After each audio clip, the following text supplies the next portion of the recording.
이어서 오늘 아침 신문 보겠습니다. 먼저 한겨레입니다. 신종 코로나에 대한 불안과 공포가 커지는 가운데 일부 유튜버와 누리꾼, 업체들이 이를 기회 삼아 도를 넘는 상술과 분별 없는 형태를 보이고 있다고 합니다.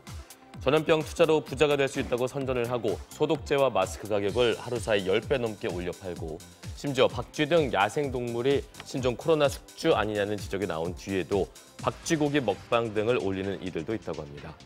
노년층이 주로 속해 있는 카카오톡 대화방에선 불안 심리를 자극하는 믿거나 말거나 상품이 많이 팔리고 있다는데요. 감염자, 접촉자 신분 정보 확인이란 제목의 문자를 보내서 특정 사이트 가입을 유도하는 스미싱 범죄도 등장했다고 합니다.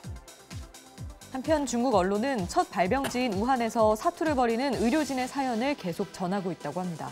환자를 치료하느라 어머니의 임종을 지키지 못한 의사와 루게릭병으로 불편한 다리를 끌며 전염병과 맞서고 있는 병원장의 사연을 전하기도 했다는데요. 우한 지역의 의사와 간호사들은 평소보다 2배 이상 일하는 탓에 감염 위험률도 높아졌는데 루게릭을 앓으며 환자를 돌보던 의사의 경우 병원에서 중환자들을 돌보느라 사나흘에 한 번 얼굴을 보던 아내도 신종 코로나 바이러스 감염증 확진 판정을 받았다고 합니다. 신종 코로나 바이러스 감염증 공포가 확산되면서 사람들이 외출을 꺼리고 있다고 하죠. 이 때문에 식당, 카페, 극장, 면세점 등이 텅 비는 등 내수 경기가 얼어붙고 있다고 합니다. 신문에 따르면 실제로 어제 서울 용산구의 한 영화관은 관람객이 없어 한산했고 중구의 한 면세점에도 마스크를 쓴 직원 외에 손님이 거의 보이지 않았다고 합니다. 직장인들로 꽉 차야 할 점심시간 100석 규모의 식당에는 손님이 딱 5명뿐이었다는데요. 수출에도 비상등이 켜지면서 대기업들의 실적도 곤두박질치고 있다고 합니다. 열화상 카메라는 앞에 지나가는 사람의 체온이 37도를 넘으면 이를 알려주는 장비로 발열을 동반한 호흡기 전염병 예방에 필수적이라고 하는데요. 그런데 서울시 25개 자치구가 보유한 열화상 카메라의 총 대수가 67대에 불과하다고 합니다. 종로, 도봉, 강남 등 3개 구는 작동 가능한 열화상 카메라가 한 대도 없었고 한 대만 보유한 곳도 동대문, 마포, 강서 등 8곳이나 되는 것으로 나타났다고 합니다. 자치구는 예산 문제를 이유로 들었지만 신종플루, 메르스 등의 전염병 대란을 겪고도 지방정부가 대응에 무심했다는 비판을 피해가긴 어려워 보인다고 신문은 지적했습니다.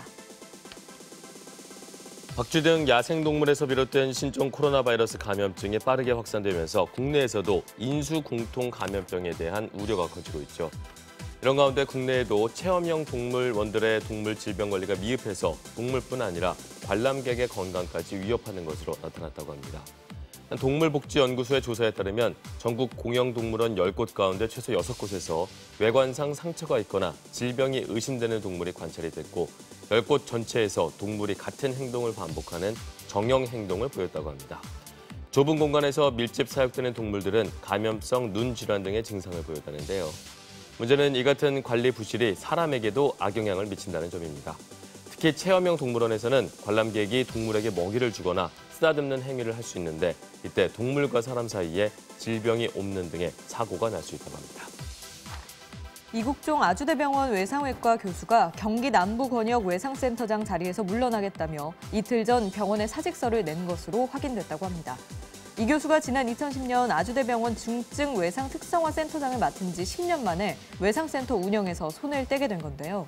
이 교수 사직서에 대한 최종 결재권자는 유희석 아주대 의료원장으로 사표가 수리되면 이 교수는 당분간 진료와 강의에 집중할 것으로 보인다고 합니다. 아침신문 살펴봤습니다.